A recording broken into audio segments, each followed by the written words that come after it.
Pogledajte dobro ovu sliku.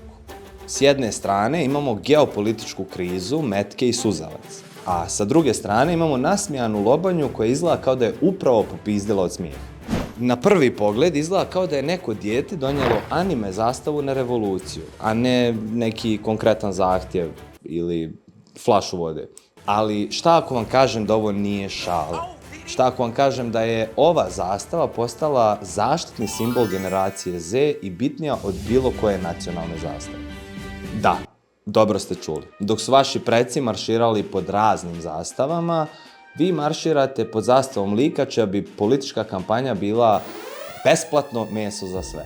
Dobrodošli u eru pop kulturnog bunta, gdje je politička svijest izmiješana sa shonen mangom i gdje je najradikalniji akt otpora gledanje preko 1100 epizoda o gumenom dječaku. Većina ljudi vidi One Piece kao priču koja neće završiti sve dok Oda ne proslavi svoj 150. rođendan. I da, to jeste to. Ali ispod površine Oda je sakrio jednu od najsubverzivnijih priča o borbi protiv tiranije ikada napisanih.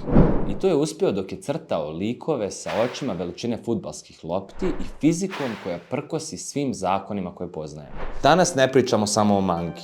Pričamo o tome zašto su mladi širom svijeta, od Tajlanda do Amerike, odlučili da marširaju pod zastavom slamnatih šešira.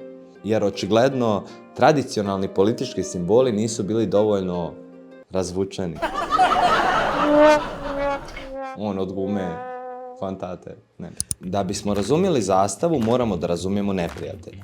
U One Piece-u glavni antagonista nije još jedan gusar. To je svjetska vlada, organizacija koja tvrdi da održava mir, dok briše istoriju, cenzuriše medije i ima apsolutnu moć.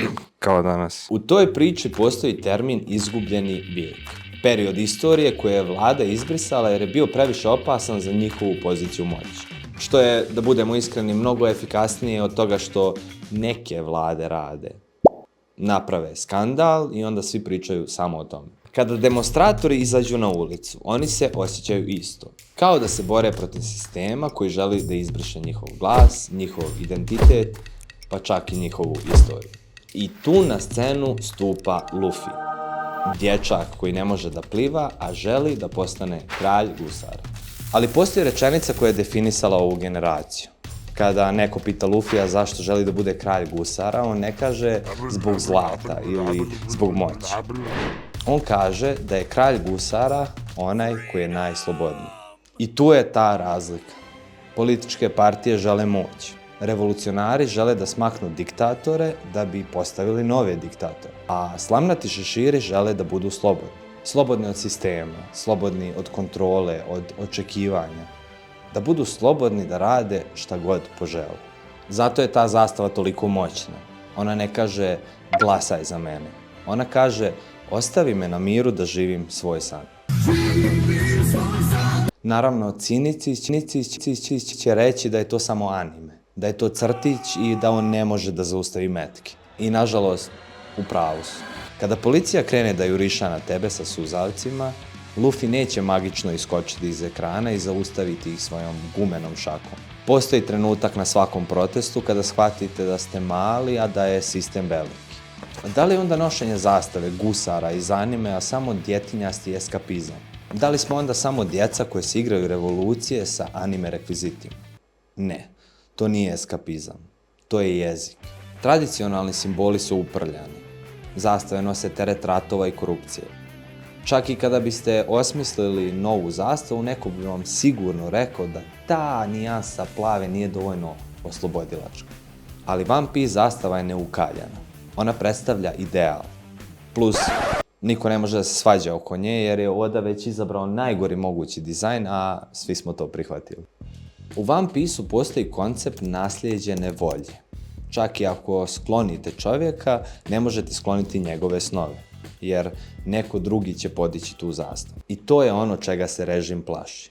Ne plaši se ljudi, plaši se ideje koja ujedinjuje ljudi. Vođu možete uhapsiti, propagandu možete blokirati.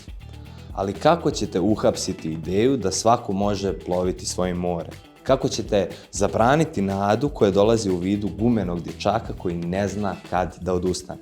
Spoiler! Ne možete. Jedan citat iz serijala savršeno objašnjava zašto ova zastava nikada neće pasti koliko god suzavaca bacili na nju.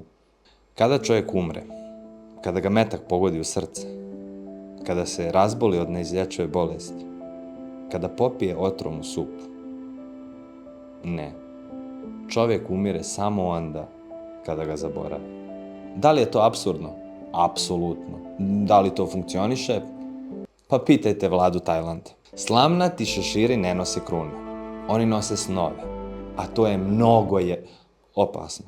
I sve dok neko nosi ovu zastavu, ideja slobode živi.